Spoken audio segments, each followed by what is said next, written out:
다 같이 시편 104편 펴시고요. 시편 104편 16절에서 24절 주께서 행하신 일들, 주께서 행하신 일들입니다. 예. 104편 24절 같이 읽습니다. 시편 104편 24절 오 주여 주께서 행하신 일들이 어찌 그리 많은지요. 주께서 지혜로 것들을 다 만드셨사오니 주의 부유하심이 땅에 가득하나이다. 오 주여 주께서 행하신 일들이 어찌 그리 많은지요. 이제 많은지요 되게 manifold인데 어찌 그리 다양한지요. 뭐 정확하게 이것만이다. 오 주께서 행하신 일들이 어찌 그리 다양한지요. 어찌 그리 다양한지요. 여러 가지인지요. 진짜 종류가 헤아릴 수가 없다 이 말입니다. 헤아릴 수 없고 뭐 지상에 사는 동물 하늘 땅에 기는 거 땅 아래 또 바다에 있는 것들은 헤아릴 수가 없죠. 그게 그 말이 이제 주의 주께서 행하신 일들이 어찌 그리 많은지요. 어찌 그리 다양한지요. 이런 말이에요. 주어가 이제 주께서 이제 한데 이게 주께서 지혜로 것들 다 만드셨다오니 이제 땅이 좋으면 땅은 예, 주의 부유하심으로 가득하나이다. 이게 이제 정상인데 이제 약간 멋을 부려가지고 예, 만드셨다오니 주의 부유하심이 땅에 가득하나이다. 이렇게 이제 땅에를 이제 부사로 번역했네요. 땅은 주의 부유하심으로 가득하나이다. 이게 정상입니다. 예, 문장상으로는 예, 그렇고요. 오늘 주께서 행하신 일들이고 잠깐 기도하고 시작합시다. 이대시 거룩하신 주 하나님 감사합니다. 하나님께서 은혜와 복을 위해서 오늘 주의 말씀을 선포할 때 하나님께서 좀 위로부터 좀 가장 좋은 선물을 허락하여 주시길 원합니다. 성령을 충만케 하시고 지혜와 명철이 가득하게 하시고 은혜가 넘치게 하시고 저희 속에 주의 평강이 또 저희 마음을 다스리게 해 주시옵소서. 전능자 주 하나님 말씀이 은혜롭고 또 권능있게 선포되고 듣는 혼들이 믿음으로 말씀을 잘 받아서 마음이 결합하고 이 마음의 보고에 쌓아둘 수 있도록 도와주시옵소서. 사랑하는 아버지 하나님 함께해 주십시오. 아버지 하나님 이 시간 말씀을 듣는 모든 혼들을 기억하시되 아버지 하나님 특별히 이 주의 말씀을 참으로 경이롭게 또 기쁘게 마음에 받아들이도록 그래서 이 말씀을 저희가 잘 사용할 수 있도록 그렇게 은혜를 베풀어 주십시오. 모든 성도들에게 복을 주십시오. 하나님께서 또 저희의 이 모든 것들을 다 받으시고 또 주님께서 은혜를 베푸시길 원합니다. 감사드리며 주의 성기도 합니다. 아멘. 아멘. 예.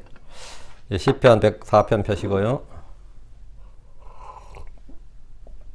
예. 오늘은 주께서 행하신 일들이라는 본문을 중심으로 24절 주께서 행하신 일들 이 말씀을 중심으로 말씀을 전하겠습니다.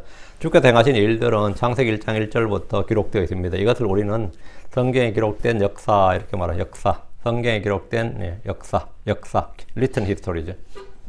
그리고 앞으로 주께서 행하실 일들도 성경에 기록되어 있는데 그것은 이제 미리 기록된 역사, pre-written history. 이걸 이제 다른 말로 예언이라고 합니다. 앞으로 행하실 일 예언. 이미 행하셨던 일은 역사. 그 성경은 역사와 예언으로 되어 있습니다. 성경 주께서 이전에 행하신 일들을 모세를 통해서 기록으로 주셨고 또 대언자들을 통해서 앞으로 친히 행하실 일들을 예언의 말씀으로 예언의 등불로 우리에게 기록해 주셨습니다. 주께서 행하신 일들을 알고 기억하십시오.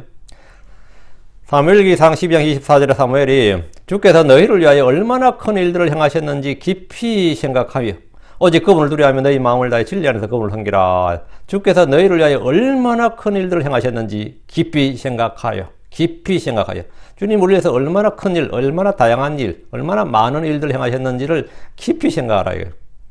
이스라엘 출애굽 때 온 백성이 주님이 그들을 위해 행하신 일을 듣고 보고 알고 체험했습니다. 그들이 명절로 지키는 유월절은 주께서 이집트에서 그들을 위해서 행하신 일을 기억하기 위한 것입니다. 그리고 주께서 그들을 위해 행하셨던 이런 일들은 그의 자녀들에게도 계속해서 가르쳐야 됩니다.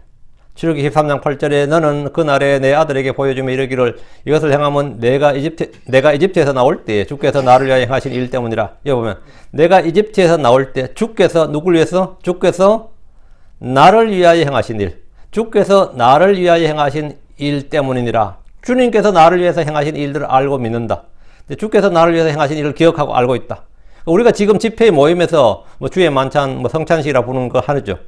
빵과 잔을 나누는 것은 주의 죽으심, 즉 주께서 우리를 위해 받으신 고난, 그분의 죽으심을 이걸 우리가 하는 그 행위를 통해서 기억하기 위한 겁니다. 그리고 보여주는 거죠.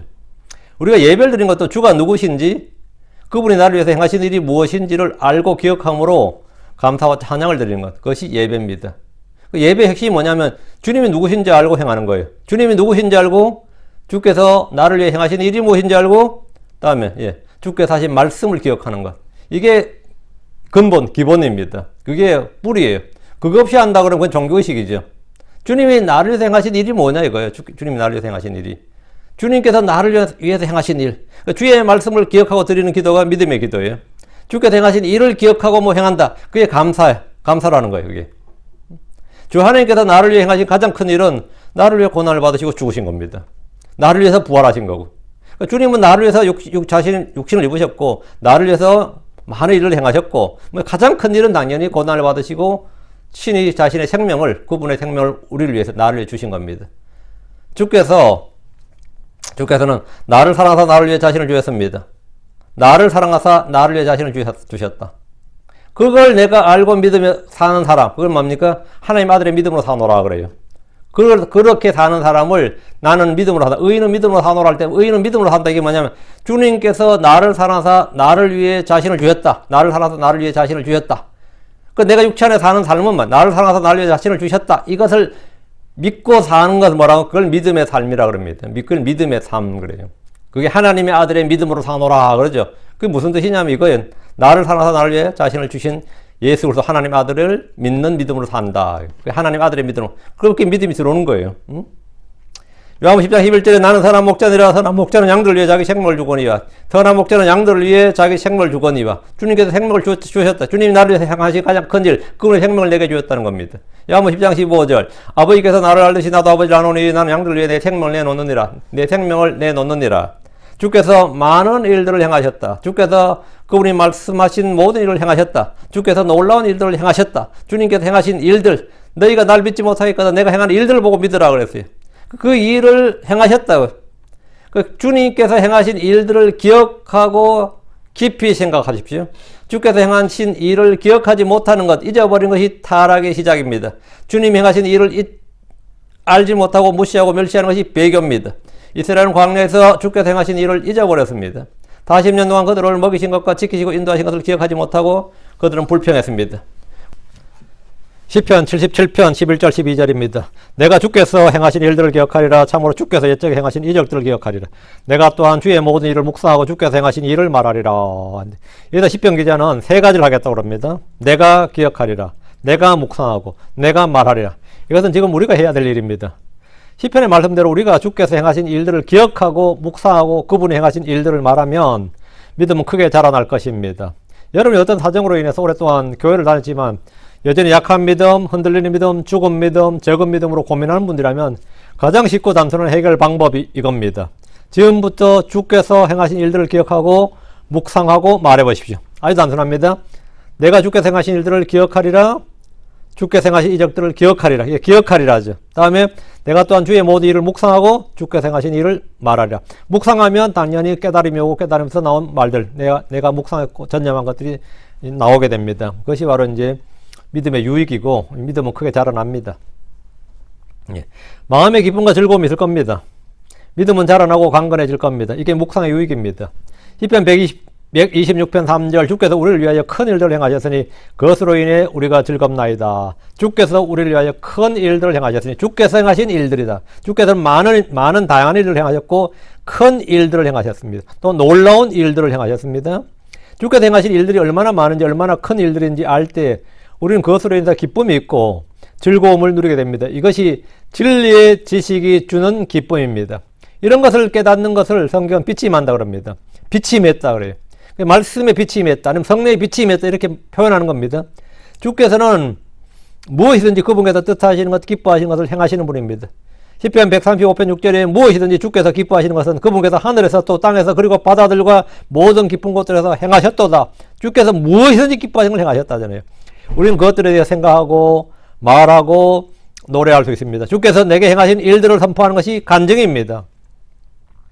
간증은 자기 자랑하는 것이 아닙니다. 주님을 자랑하는 것이고 내가 한 일을 이야기하는 것이 아니라 주님이 행하신 일을 이야기하는 것. 그것이 간증입니다. 그것이 증언이고 선포예요. 내가 얼마나 고생했고 어떻게 성공했는지를 말하는 것이 간증이 아닙니다.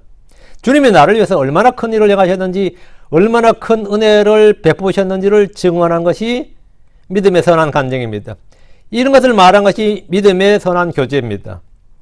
사도행전 21장 19절에 그가 그들에게 문안하고 하나님께서 자기의 사역들을 통해 이방인들 가운데서 행하신 일들을 낱낱이 밝히며, 여기 보면 그가 그들에게 문안하고 인사죠. 하나님께서 자기 사역을 통해 이방인들 가운데서 행하신 일들을 낱낱이 밝게 알림해 하나님께서 행하신 일들을 밝히는 것, 하나님께서 행하신 일들을 밝히 알렸다. 이것이 사도 바울의 선교 보고였고 그의 믿음의 간증이었고 그의 사역의 보고였습니다. 하나님께서 행하신 일들을 낱낱이 알림해 이 말씀대로 주님이 행하신 일들을 밝히 알리고 말하십시오. 이것이 복음 선포입니다. 이사야 12장 5절에 주께서 뛰어난 일들을 행하셨으므로 그분께 노래하라. 이것이 온 땅에 알려졌느니라. 주께서 뛰어난 일들을 행하셨으므로 큰 일들, 뛰어난 일들, 놀라운 일들, 다양한 일들, 많은 일들 다. 주께서 행하신 가장 뛰어난 일은 단연 십자가의 죽으심과 부활입니다. 이 복음의 말씀은 온 세상에 알려졌습니다. 그러나 그 진리를 모두 믿거나 아는 것은 아닙니다. 우리는 그분이 행하신 이 일을 들었고 믿었고 알고 확신합니다. 그래서 구원을 받았고 그분을 높이고 찬양합니다. 이사야 25장 1절에 오 주여 주는 나의 하나님이시니이다. 주께서 놀라운 일들을 행하셨으므로 내가 주를 높이고 주의 이름을 찬양하리이다. 주께서 옛적에 정하신 계획들은 신실함과 진리니이다 했습니다. 주께서 놀라운 일들을 행하셨으므로 했는데 그분이 행하신 일들을 알리십시오. 그것이 복음전도입니다. 역대상 16장 8절 주께 감사하며 그분의 이름을 부르고 그분께서 행하신 일들을 백성들 가운데 알릴지어다. 그분께서 행하신 일들을 백성들 가운데 알릴지어다. 그분께서 행하신 일들이 뭡니까? 복음 선포나 전도란 것은 특별한 훈련이나 교육을 받아야 할 수 있는 것이 아닙니다. 주님이 하신 일을 잘 알수록 더 쉽게 더 정확하게 힘있게 전할 수 있습니다. 논리와 지식 말솜씨로 전하는 복음이 아니라 내가 믿고 하는 것, 내가 알고 체험한 것, 내가 묵상하고 깨달은 것, 그 기록된 말씀을 그대로 전하는 것이 훨씬 더 효과적입니다. 배교한 이스라엘은 주께서 행하신 일들에 관심을 두지 않았습니다. 주의 말씀, 주의 법도 옳지만 주께서 그들을 위해서 행하신 일들에 관심을 두지 않았습니다. 시편 28편 5절에 그들은 주의 일들과 그분께서 손으로 행하신 활동에도 관심을 두지 아니하므로 그분께서 그들을 멸하시며 또 세우지 아니하시리라. 주의 일들과 그분의 손으로 행하신 일들에 관심을 두지 않았다요. 여러분, 우리 주님께서 행하신 일들에 어떤 관심, 여러분 어떤 관심을 두고 있습니까?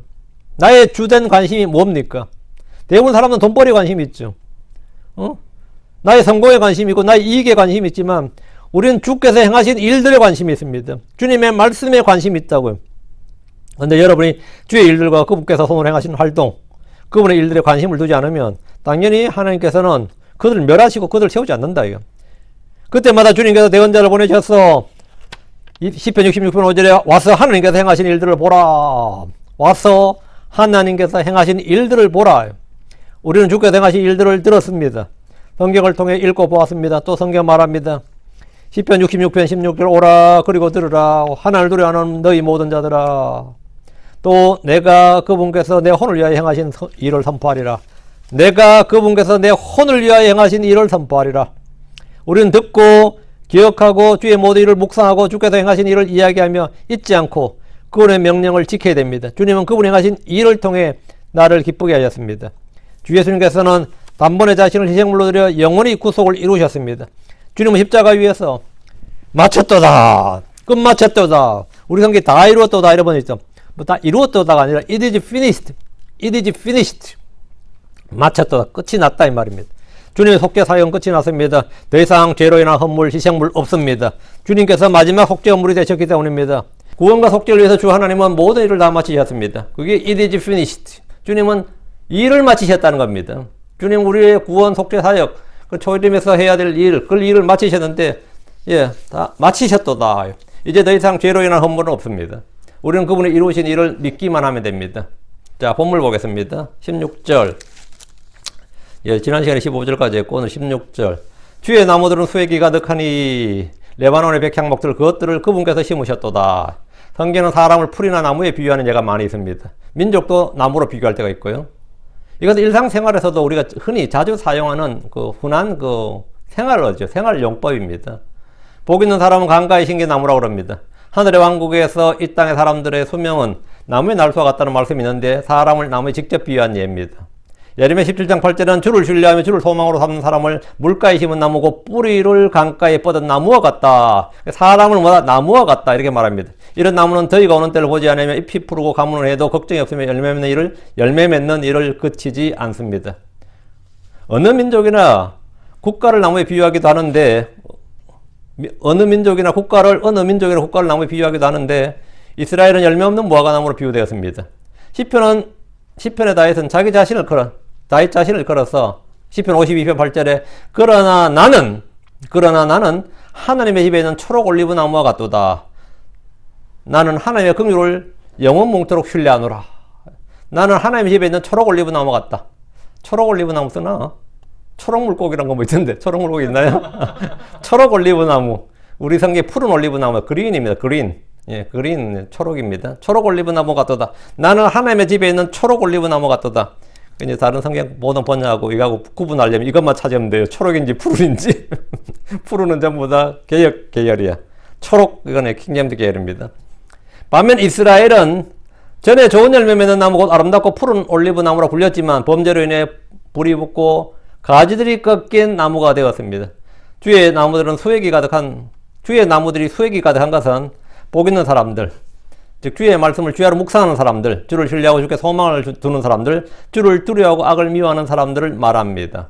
이런 나무는 레바논의 백향목, 또 레바논의 백향목에 맞먹는 그런 좋은 나무가 성경에 나오는데 바산의 상수리 나무. 레바논의 백향목, 바산의 상수리 나무면 아주 푸르고 키가 크고 일단 덩치가 크죠, 일단 나무가. 그런 나무가 이제 궁궐 짓는 데 쓰는 거예요. 성전 짓고 신전, 궁궐, 이방인들은 이교도들은 신전을 짓고 이스라엘은 그 나무로 성전 짓고 또 왕궁을 만들고 이게 레바논의 백향목이다. 그래서 이 레바논의 백향목, 바산의 상수리 나무와 성경에서는 크고 아름다운 나무의 대명사로 불리는 겁니다. 이들은 주의 집에 심긴 자들입니다. 시편 92편 12, 13절에 의로운 자는 종려나무같이 흥황하리라. 그는 레바논에 있는 백향목같이 자라리라. 주의 집에 심긴 자들은 우리 하나님의 뜰 안에서 흥황하리라. 성경을 전부 다 보면 의로운 자를 종려나무, 레바논의 백향목같이 하나님 이렇게 주의 집에 심긴 자들 다 나무로 비유했단 말이죠. 우리는 크리스천들로서 참 포도나무이신 예수 그리스도의 가지들입니다. 예수 그리스도는 좋은 올리브 나무이고 우리는 그분에게 접붙여진 가지들입니다. 가나안 땅이란 포도원에 이스라엘한 민족을 심으신 분은 주 하나님입니다. 이제 본문에 그분께서 심으셨도다. 그것들을 그분께서 심으셨도다 했죠. 주 하나님이 심으셨다고요. 이 땅에 사람이란 풀과 나무를 심으신 분, 그리고 그걸 자라게 하시는 분, 그리고 열매 맺게 하시는 분은 주 하나님이십니다. 내가 심었다 이거예요. 내가 심었다. 46절. 주의 나무들은 수액이 가득하니 레바논의 백향목들 그것들을 그분께서 심으셨도다. 여기서 말한 주의 나무들은 이 본문 지금 이 시편 104편에서 이 말한 이 주의 나무들은 수액이 가득하니 할 때 이 나무들은 사람이나 민족이 아니라 문자 그대로 나무예요. 문자 그대로 나무라고. 민족들이나 사람들, 왕이나 통치자를 가리키는 말이 아니고 땅에 있는 나무들입니다. 이 나무들은 주께서 심으셨고 특히 레바논의 백향목들을 그분께서 심으셨다고 합니다. 땅에 나무들이 우거지면 거기에는 많은 짐승들이 살게 됩니다. 새들도 오고 각종 들짐승들도 모여듭니다. 나무가 우거져 숲이 되면 거기는 짐승들의 터전이 되고 사람들도 살 수 있게 됩니다. 몽골 고원에 나무 심기 운동을 한 적이 있어요. 그것도 한국 사람들이. 진짜 몽골 고원, 그 고원에 몇십만 평을 푸른 정말 숲을 만들어 버린 거예요. 진짜 황량한 벌판을. 야, 그 대단한 프로젝트더라고요. 근데 그 특이하게도 그 심어버려도 다 죽어버리는 게 정상 아니에요? 안 그래요? 사람이 아무리 심으나 봐요. 거기에 스프링클러 만들 것도 아니고 관계수로 해가지고 몇백 킬로미터 밖에서 물 끌어와가지고 스프링클러 틀어가지고 물을 계속 공급할 것도 아니면 심어 놓는다고 사는 것도 아니잖아요. 근데 어떻게 숲이 되냐고. 근데 숲이 되더라고. 나무를 심었더니 그 땅이 변화가 되더라고요. 그 땅이 변했고 새들과 짐승들이 모여들었고 사람들이 와서 마을이 형성되었다는 그런 이야기를 이제 제가 다큐멘터리를 본 적이 있는데 왜 그게 가능하냐? 나무를 심는 건 사람이 했어요. 어떤 그 몽골 고원에다가 환경운동가들이 하던 프로젝트로. 근데 나무를 심어 놓으면 죽지 어떻게 살아요? 며칠 만에 다 죽지. 그 햇볕이 어떤데 물도 없고. 그 나무를 심으니까 하나님께서 그 나무가 불쌍해서 비를 내려주신 거예요. 그때는 비가 내린 땅이 아닌데 비를 내려주신 거예요. 비를. 그러니까 주께서 나무가 있는 곳에 비를 주셨기 때문입니다. 그리고 나무들 밑에 풀을 나게 하셔서 짐승들의 먹이를 나게 하신 까닭입니다. 그 사람들은 그걸 가지고 뭐라 그러냐면 야 우리 나무를 그냥 그 참 맨 땅에 심었을 뿐인데 다 안 죽고 저기 살았다. 이게 뭐예요? 그 땅의 회복력, 자연의 회복력 이렇게 말하지만 그게 아니고 주께서 성경 그것들을 그분께서 심으셨도다. 주님께서 자라게 하셨다. 이거예요. 17절입니다. 거기에 새들이 둥지를 틀며 황새로 말하자면 젖나무들이 그것의 집이로다. 성경에 새들에 대해 찾아보면 그다지 좋은 구절이 없습니다. 바로 신하들 중에 하나가 빵 굽는 자의 머리에 바구니에 있는 구운 음식이 있었는데 창세기 40장 17절 새들이 내 머리에 바구니에서 그것들을 먹었노라 이러죠. 새들이 내 머리에 바구니에서 그것들을 먹었노라 했어요. 이에 대한 해석이 뭐냐면 창세기 40장 19절에 그런데 사흘 안에 파라오가 당신의 머리를 들어 올려 끊고 당신을 나무에 매달리니 새들이 당신의 살을 뜯어 먹으리다 했거든. 그 새들이라는 이 새들이 성경에서 좋은 의미가 아니다 말이죠. 제단 위에 희생물 놓을 때 제사장들은 새들이 거기 앉지 못하도록 해야 됩니다. 새들이 앉는다 이 말은 뭐죠? 부정이죠. 그래서 계속 아브라함도 그랬고 새들이 희생물에 앉지 못하도록 하는 그건 의무예요. 제물 드리는 사람들은 그가 준비한 제물에 새들이 가까이 오지 못하도록 막습니다. 예레미야 5장 27절에 세 장에 새들이 가득한 같이 그들의 집에는 속임이 가득하도다. 세 장에 새들이 가득한 같이 그들의 집에는 속임이 가득하다. 속임을 뭐예요? 새에 비유한 거예요. 새들이 가득한 같이 속임이 가득하다. 이 새들 속임수에 비유가 있습니다. 새들이 성경에 그렇게 좋은 의미가 아니다 이 말입니다. 하늘의 왕국 비유에서도 새들이 나옵니다. 마태복음 13장 32절 그것은 참으로 모든 시 중에 가장 작은 것이로되 자란 뒤에는 채소 가운데 가장 커서 나무가 되므로 공중의 새들이 와서 그것의 가지에 깃들이느니라. 여기 보면 그것은 참으로 모든 시 중에 가장 작은 것이로되 자란 뒤에는 이게 뭐죠? 공중의 새들이 와서 깃든다. 좋은 거예요 나쁜 거예요? 안 좋은 거죠. 그 씨 뿌리는 자에 비유해서 우리 주님은 공중의 날짐 성들을 사탄이라고 말씀하셨습니다. 마가복음 4장 4절 15절 두 구절 한번 보죠. 이거는 마가복음 4장 4절 15절 이제 마가복음 4장 4절은 주님께서 비유로 말씀하신 거 15절은 주님께서 직접 이제 그걸 해석해 주신 거죠. 마가복음 4장 4절 뿌릴 때에 더러는 길가에 떨어지며 공중의 날짐승들이 와서 그것을 먹어버렸고 이 구절에서 공중의 날짐승들이 누군지에 대해서 우리는 우리 주님의 그 해석 설명을 보면 됩니다. 15절 길가에 있는 것들은 이들이 곧 말씀이 뿌려질 때 듣지만 즉시 다가오는 사탄에게 마음속에 뿌려진 말씀을 빼앗겨버린 자들이니라. 빼앗겨버린 자. 그 사탄에게 즉시 다가오는 사탄에게 4절에서 새들이 누구란 거예요? 15절에 사탄이 이래졌죠. 그 성경에서 새들이 긍정적으로 쓰인 장면이 거의 없는데 예외적으로 주께서 그분은 자신을 나르는 새들같이 이렇게 하신 말씀이 이사야 31장 5절에 하나 나옵니다. 이사야 31장 5절에 나르는 새들같이 만군의 주가 예루살렘을 보호할 것이요 또 그것을 보호하고 건지면 넘어가서 그것을 보존하리라. 그 나르는 새들같지만은 속히 온다 이 말이에요 주님께서. 그때 이제 주님의 그 표현이 주님 자신을 나르는 새들같이 만군의 주가 주님 자신을 새들에 비유한 적이 있습니다. 그 외에는 새들은 좋은 뜻이 아니다. 다시 17절입니다. 거기에 새들이 둥지를 틀며 황새로 말하자면 젖나무들이 그것의 집이로다. 본문이 말한 새들, 황새, 젖나무들을 문자 그대로 땅에 있는 나무들의 숲에 깃든 새들. 문자 그대로 벌어지란 말이죠. 지금 여기서 마귀들 뭐 영적으로 그런 게 아니고 여기서는 영적 비유적 의미가 아니라 문자 그대로 새들이에요. 나무도 문자 그대로 나무들이었고 숲이었단 말이에요. 그렇다면 여기서 새들도 마찬가지 그런 의미다 이거죠. 큰 나무들은 새들에게 좋은 집터가 됩니다. 까치가 집을 짓는 곳이 어딥니까? 나무입니다. 황새도 젖나무들이 그의 집이 됩니다. 나무들 사이에 새들이 집을 짓는 것은 자연세계에서 너무나 자주 볼 수 있습니다. 에스겔 17장 23절에 이스라엘의 높은 산에 내가 그것을 심으리니 그것이 가지들을 내고 열매를 맺으며 아름다운 백향목이 될 것이요 온갖 날개를 가진 모든 날짐승이 그 밑에 가고 또 그것들이 그것의 가지들의 그늘에 가리라. 숲에 새들이 없다고 생각해 보십시오. 만약 그렇다면 그날은 그건 주의 날입니다. 예레미야 4장 25절 새들이 하늘에 공중에 새들이 없다. 그건 주의 날이에요. 18절입니다. 높은 산들은 들염소들을 위한 피난처요 또 바위들은 산토끼들을 위한 피난처로다. 지금 본문의 시편은 모두 주의 창조, 주께서 행하신 일들을 나타내고 있기 때문에 나무들, 새들, 짐승들은 사람이나 민족이나 통치자들을 지칭하는 것이 아니고 문자 그대로의 뜻입니다. 문자 그대로의 뜻이. 높은 산들은 들염소들을 위한 피난처입니다. 들염소들은 깎아지른 절벽이나 바위 위에서도 문제없이 걸어다닙니다. 특이하게도 염소의 발은 가파른 곳에서도 미끄러지지 않습니다. 덕분에 맹수들의 위협을 피해 도망다닐 수 있습니다. 지금 18절에 또 바위들은 산토끼들을 위한 피난처로다. 산에 있는 토끼들은 거의 모든 맹수의 뭐죠? 양식이에요. 모든 맹수들은 기본적으로 토끼는 그들의 밥이라고요. 매도 그렇고 독수리도 그렇고 부엉이는 물론이고 뱀들, 늑대 등 거의 모든 육식동물은 공중의 날짐승도 그렇고 같이 숲에 있는 짐승도 그렇고 이게 다 공격 대상입니다. 그들은 다 토끼들을 먹이로 삼습니다. 토끼를 천적으로 여기는 맹수. 생각해봐요. 토끼를 천적으로 여기는 맹수는 없습니다. 그러면서 산토끼들은 바위들에 숨을 줄 아는 능력으로 생존합니다. 바위가 그의 피난처가 되는데 이는 대환란 때 토끼처럼 사냥감이 되는 성도들이 페츄라가 바위입니다. 락에 페츄라에 숨어서 3년 반을 부양받는 장면을 보여줍니다. 주께서 땅에서 작지만 지혜가 뛰어난 것 4가지가 있다고 하셨죠. 그래서 산토끼를 그 중에 하나 포함시키었어요. 잠언 3장 26절에 산토끼들은 약한 민족이지만, 산토끼들은 약한 족속이지만, 그럼에도 그들은 바위들 속에 그들의 집을 짓느니라.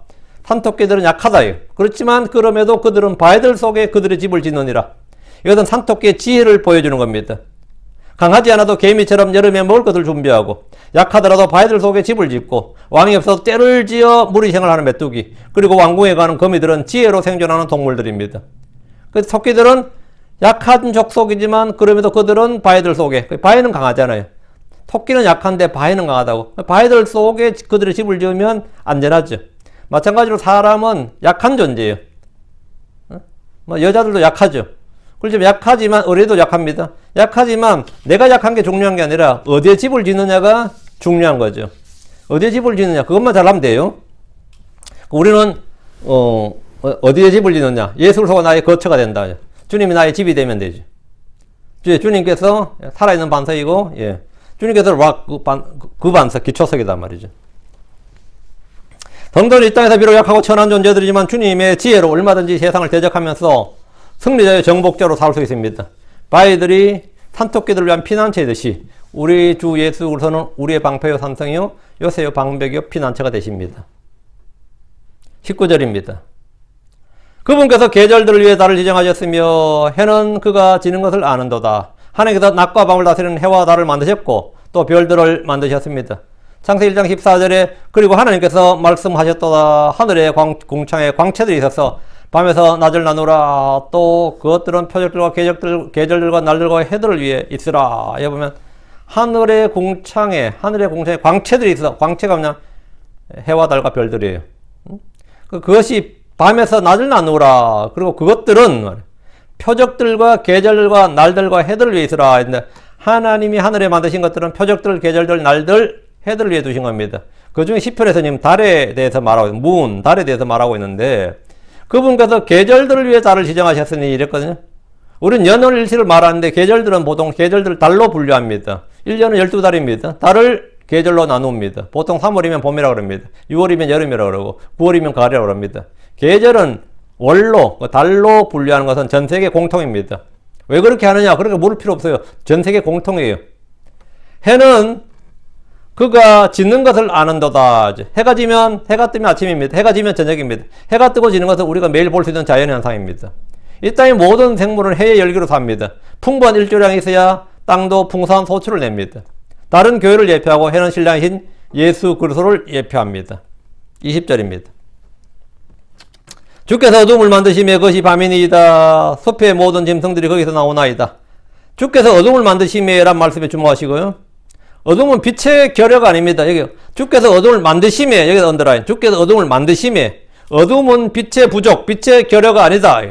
어둠은 빛과 마찬가지로 주께서 만드신 창조물입니다. 하는 빛이 있으라 하며 빛을 창조했지 어둠이 있으라 하고 어둠을 창조하신 거예요. 근데 성경에 어둠을 창조했다는 말이 있어요, 없어요? 어둠이 있으라, 빛이 있으라, let there be light. 이 말은 성경에 나오죠. 거기에 빛이 있으라, 이게 창세기 1장 3절에 나오는데, 창세기 1장 2절에 어둠이 있으라, 이런 말씀이 있어야 될 거 아니야. 최소한 창세기 1장 3절 이전에 하나님께서 말씀하시되 어둠이 있으라, 뭐 이렇게 말씀하셔야 정상 아니에요.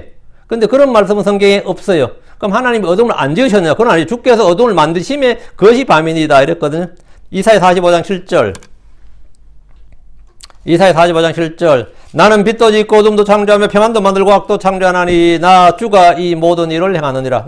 나는 빛도 짓고 어둠도 창조하며 평안도 만들고 악도 창조하나니. 여러분, 빛을 지었잖아요. 어둠도 창조했고 평안도 만들고 악도 창조하나니 이래 있거든요. 나 주가 이 모든 일을 행하느니라. 주님이 행하셨다고. 그러니까 주님께서 이 모든 일을, 그러니까 주께서 어둠을 만드셨고 창조하셨단 말이죠. 여기서 우리는 창조의 첫날 주께서 거기에 빛이 있으라 이렇게 말씀하시잖아요. 6일 창조의 첫날 말입니다. 창조의 첫날, in the beginning은 첫날이 아니에요. 창세기 1장 1절에 하늘과 땅을 만드신다는 첫날이 아닙니다. 그 처음이고, 처음에 하고 첫날은 2절이 있어요. 그 1장 3절에 거기에 빛이 있으라고 말씀하시기 전에 이미 뭐라고요? 이미 어둠이 창조되어 있었습니다. 처음에 하늘과 땅이 창조되었습니다. 어둠이 있었고, 기품이 있었고, 물들이 있었습니다. 빛이 있으라고 말씀하시기 전에, 빛이 있기 전에. 그럼 어둠이 있었고, 기품이 있었고, 물들이 있었다고. 이것들은 언제 창조된 겁니까? 첫째 날 이전이죠. 언제죠? 첫째 날 이전이죠. 지금에는 하늘들과 땅이 있기 전에, 물들이 넘침으로 멸망하기 전에 이미 창조된 것들입니다. 이런 진리는 오늘날 대부분의 크리스천들이 거의 알지 못하는 진리고 외면하는 진리입니다. 성경을 기록된 대로 믿지 않고 전통적 해석에 따라 믿고 해석하려 하기 때문입니다. 주께서 어둠을 만드심에 이 말씀은 어둠의 기원이 빛과 마찬가지로 주께서 만드신 것, 주께서 지으시고 창조하신 것이다. 그래서 주님께서 나는 빛도 짓고 어둠도 창조하며, 나는 어둠을 창조했다고요. 주님께서 하죠. 주께서 어둠을 만드심에, 주께서 어둠을 만드심에 이 한 말, 이 짧은 한 말씀은, 예, 이 어둠의 기원이, 어둠은 하나님의 피조물, 창조물이다 이거예요. 주께서 어둠 속에서 빛을 비추게 하셨습니다. 고린도서 4장 6절에 빛에게 명령하사 어둠 속에서 빛을 비추게 하신 하나님께서 빛에게 명령하사 어둠 속에서 빛을 비추게 하셨다. 어둠이 있었고 그 속에서 뭐라고? 어둠이 가득해. 땅 위에는 물들이 덮고 있고 어둠이 가득하죠. 기품의 표면이. 거기에 주님께서 어둠 속에서 빛을 비추게 하신 하나님입니다. 맞죠? 그 사도 바울의 이기로운 창세기 첫날에, 창세기 1장 3절을 말해요. 창세기 첫날에 주께서 행하신 일을 언급하고 있습니다. 주께서 빛에게 거기에 빛이 있으라 이렇게 명령하셨고, 거기에 let there be light. there, 거기에. 우리 성경 개역이나 한킹 흠령이 전부 다 이거 거기란 단어를 다 빼버렸는데 그건 안 됩니다. 거기에 빛이 있으라. 거기가 어디죠? 어둠 속에 빛이 있으라 말이에요. 어둠 속에 빛이 있으라 이 명령하셨고 어둠 속에서 빛을 비추게 하셨습니다. 주께서 첫날에 어둠에 명령하사라고 말씀하신 기록이 전혀 없는데 이는 어둠이 첫날이 아니라 그 전에 창조되었고 빛이 있기 전에 존재했기 때문입니다. 저는 뭐 이렇게 확신과 저걸 가지고 담대하게 선포하는데 대부분 사람들은 이제 이런 진리를 이제 받아들이지 못하더라고요. 저도 어쩔 수 없어요, 이거는. 이제 근데 우리가 성경 신자들이니까 우리는 하나님의 말씀을 기록된 대로 믿죠. 다시 20절. 숲의 모든 짐승들이 거기서 기어 나오나이다. 숲의 짐승들이 밤에 움직이는 것을 말합니다. 집의 가축들과 달리 숲의 짐승들은 낮에는 천적들의 위험 때문에 어둠에서 기어 나와서 움직이는 경우가 많습니다. 이런 때는 올빼미와 같은 야행성 맹수들이 먹이를 노립니다. 짐승들이 밤에 기어 나오는 것은 사람과 짐승의 눈이 다르기 때문입니다. 개는 빨간색과 초록색을 볼 수 없는 정록 생명에 가깝습니다. 개의 원추세포는 두 가지 종류로 노란색과 보라색을 감지합니다. 고양이는 밤에도 잘 볼 수 있는 간상세포가 있습니다. 새는 가시광선 외에도 자외선을 감지할 수 있고 네 가지 종류의 원추세포를 가지고 있는데다 세포의 밀도가 사람보다는 5배 이상 빡빡해서 더욱 선명한, 밤에 더욱더 선명하게 세상을 볼 수 있습니다. 네. 21절입니다. 젊은 사자들이 그들의 먹이를 쫓아 울부짖으며 또 하나님으로부터 그들의 먹을 것을 구하였나이다. 하나님께서 하나님으로부터 하나님께 그들의 먹을 것을 구하였다. 아니면 하나님으로부터 그들의 먹을 것을 구하였다. 이 from이라서 하나님으로부터 그들의 먹을 것을 구하였나이다. 근데 젊은 사자들은 탈취자, 보복자, 약탈자, 포식자 뭐 이런 뭐 백수의 제왕이라고 그러잖아요. 어쨌든 그러니까 그런 포식자의 먹이 사슬의 정점에 있는 대표격인 짐승이에요. 젊은 사자들은 무리들 중에서 사냥에 가장 능숙하고 힘과 스피드가 있고 용맹합니다. 이스라엘이 힘이 있을 때 그들이 주의 복을 지키고 복을 받을 때는 중동에서 젊은 사자같이 주변의 민족들을 약탈했습니다. 그리고 전부 조공을 받았어요. 다윗과 솔로몬 통치 80년이 이런 시대였습니다. 민수기 23장 24절에 보라 이 백성이 큰 사자같이 일어나고 젊은 사자같이 스스로 일어서서 탈취한 것을 먹으며 죽은 것의 피를 마시기 전에 눕지 아니하려다. 이 백성이 큰 사자같이 일어나고 젊은 사자같이 스스로 일어서서 탈취한 것을 먹는다. 이게 이스라엘이 전성기 때 이랬다는 거예요. 사자 같고 젊은 사자 같다. 정복자단 말이에요. 근데 뭐 실제로 역사는 어때요? 토끼 같았죠. 그래 이스라엘이 주를 버리고 주의 복을 잊었을 때 그들은 젊은 사자가 아니라 토끼만도 못한 존재로 전락했고 도리어 주께서 그들에게 사자같이 되셨습니다. 호세 5장 14절에 내가 에브라임에게 사자같이 되고 유다의 집에는 젊은 사자같이 되어 곧 내가 찍고 떠나가리라. 내가 제가리니 아무도 그를 구출하지 못하리라. 성도들이 주를 신뢰하고 주와 함께하면 승리자요 정복자로서 젊은 사자같이 되지만 주를 떠날 때 그는 모든 민족 모두의 사냥감이 됩니다. 이스라엘은 수천 년 동안 온 세상의 모든 민족들에게 무시와 멸시를 받고 죽임을 당하고 쫓겨다니다가 1948년에 겨우 작은 나라를 세웠습니다. 지금의 이스라엘입니다. 이게 느부갓네살한테 망한 후에 처음이에요. 그 바벨론, 페르시아, 그리스, 로마 제거쳐서 그 후로 또 1000년 이상, 한 1900년 가까이 없었다가 이게 진짜 한 2500년 만에 세운 나라지. 그러니까 2500년 만에 세운 나라가 1948년 그 이스라엘입니다. 겨우 작은 나라를 세웠는데 주께서 오시면 이스라엘은 다시 온 세상의 머리가 되고 젊은 사자처럼 이 땅에 가게 됩니다. 미가서 5장 8절에 또 야곱의 남은 자들은 숲의 짐승들 가운데 있는 사자처럼 양떼들 가운데 있는 젊은 사자처럼 많은 백성들이 한가운데서 이방인들 가운데 있으리라. 그런즉 그가 지나가면 짓밟고 갈기갈기 찢으리니 아무도 능히 건져내지 못하리라. 이것은 주의 재림 때 성취될 말씀입니다.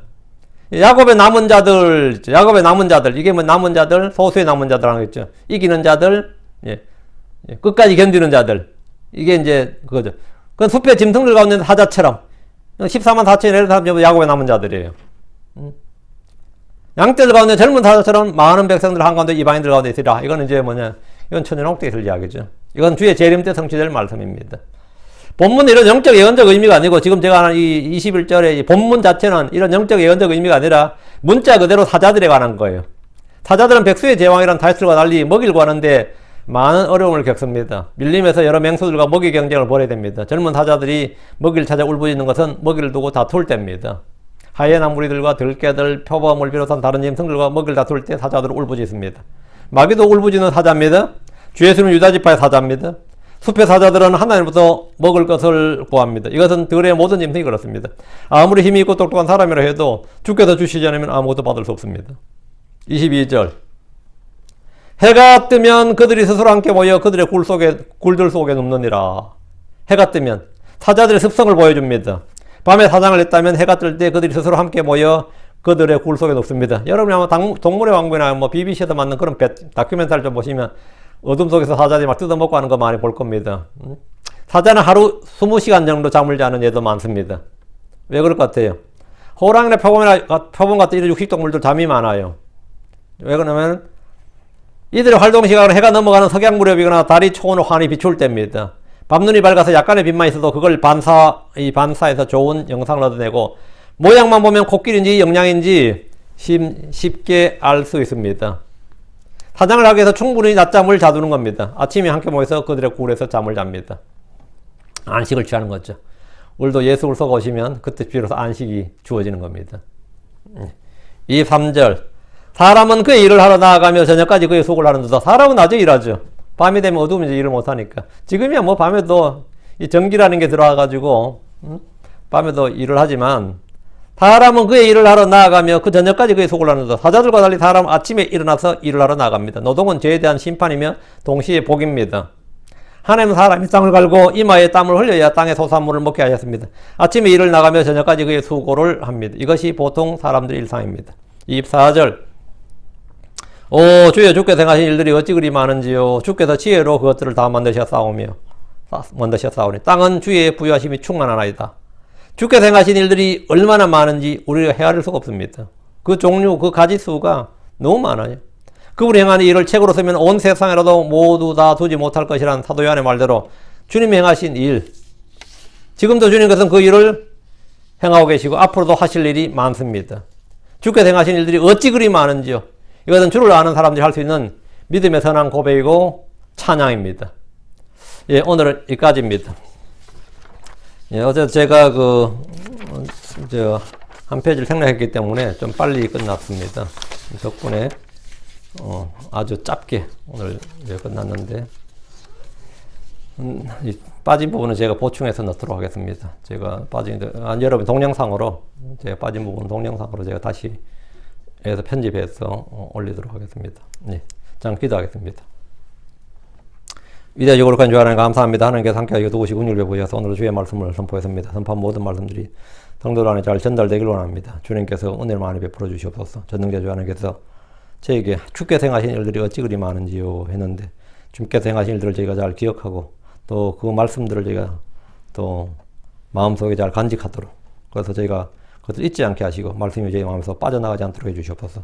하나님 아버지 하나님께서 성령을 통해서 저에게 늘 강건하게 또 은혜롭게 또 경이롭게 영감 있는 그 주의 말씀을 선포해 주셔서 저희가 이 하나님의 말씀의 빛을 따라 살 수 있도록 해주시고 말씀의 힘을 얻어 살 수 있도록 도와주시옵소서. 아버지 하나님 저희가 하나님의 아들의 믿음으로 살아간다고 했는데 전능자 주 하나님 저희가 정말 그리스도의 믿음으로 사는 의인은 믿음으로 살리라는 그 믿음으로 살 수 있도록 도와주십시오. 감사드리며 주의 성기도합니다. 아멘. 아멘.